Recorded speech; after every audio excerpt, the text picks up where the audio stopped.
Our immune system has billions of T cells. We could actually engage more or less all of them to be equipped with the BiTE modality. So here you see a BiTE-equipped T cell attacking a cancer cell. Through the presence of the BiTE technology, the T cell is capable of recognizing the tumor cell as an enemy and then destroying the cancer cell, attacking the next cancer cell, and so on and so forth.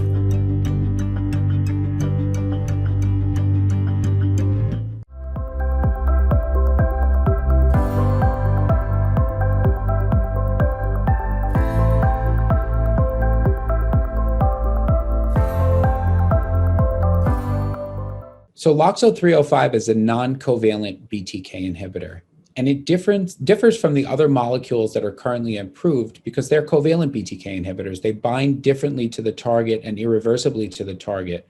LOXO-305 is able to come on and off the target, and that has potential important clinical implications in terms of how well tolerated it is, but more importantly for the potential to overcome resistance mechanisms to the other BTK inhibitors.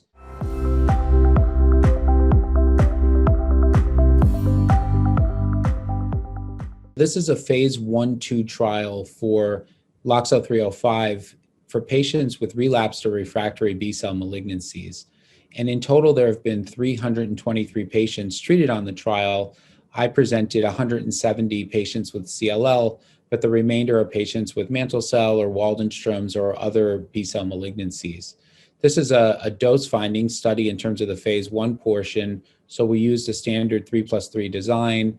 Patients had to have the diagnoses that I already mentioned and have had at least one prior therapy. Initially, it started out with 2 or more prior therapies, but then later the protocol was amended to 1 or more prior therapy. Primary endpoint of the study was safety and tolerability.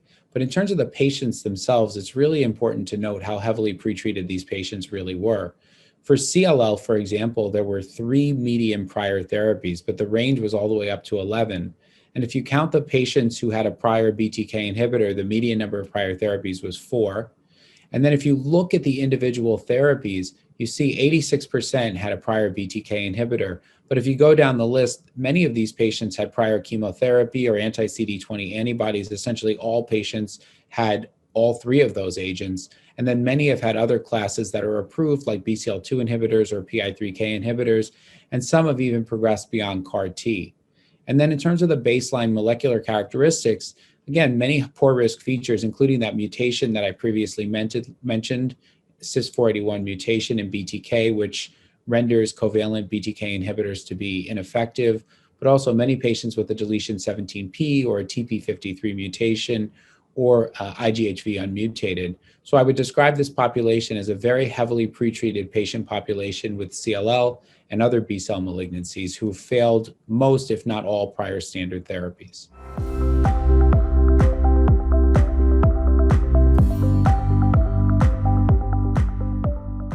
The interesting thing is when you look at all causality, all grade toxicities in 10% or more of patients, there's only 3 adverse events: fatigue, diarrhea, and contusion. And most of these were grade 1 or 2. The only one that actually made it to grade 3 was fatigue in 1% of patients. And as everybody knows, covalent BTK inhibitors do have their own classic side effects. We call these adverse events of special interest, like atrial fibrillation or hemorrhage or arthralgia. And in this population, we weren't seeing many adverse events that were classic for BTK inhibitors. And I'll just give you a couple of examples. Atrial fibrillation overall was seen in less than 1% of patients. And a grade 3 or higher hemorrhage was only seen in less than 1% of patients.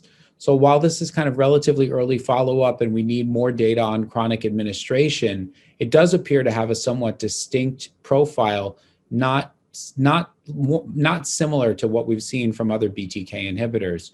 In terms of the safety portion of the study, there was never a DLT that was uncovered. The maximal tolerated dose was not reached. Only about 1.5% discontinued LOXO due to an adverse event. And because it was dose finding, we picked the dose of 200 milligrams to move forward to phase 2. In terms of efficacy, the data were also really, really encouraging. The focus of my presentation were the CLL patients, and there we saw a best overall response rate of 63% in all of the eligible patients for an efficacy evaluation, which were 139 out of the 170. You might ask the question, well, what happened to the rest of the patients? Well, all of those patients still remain on study. They just haven't had their first official response assessment as of yet. But what we did was we looked at responses over time. And like I mentioned earlier, the overall response rate was 63%. But as you are on the molecule for longer and longer periods of time, it goes up. So if you were on it for 6 or more months, it went to 68%, 8 or more months, it went to 71%, or 10 or more months, and it went up to 86%. So really impressive given we had 3 or 4 prior therapies as a median. And this is the first data in the setting of BTK inhibitor resistance where we're seeing BTK to BTK sequence and having this high of an overall response rate.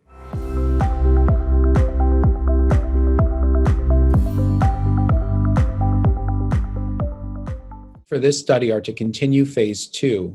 Very importantly, we now have expansion cohorts looking at patients with CLL based on risk features, other malignancies like mantle cell and Waldenstrom that are captured in the context of the phase 2 portion of the protocol.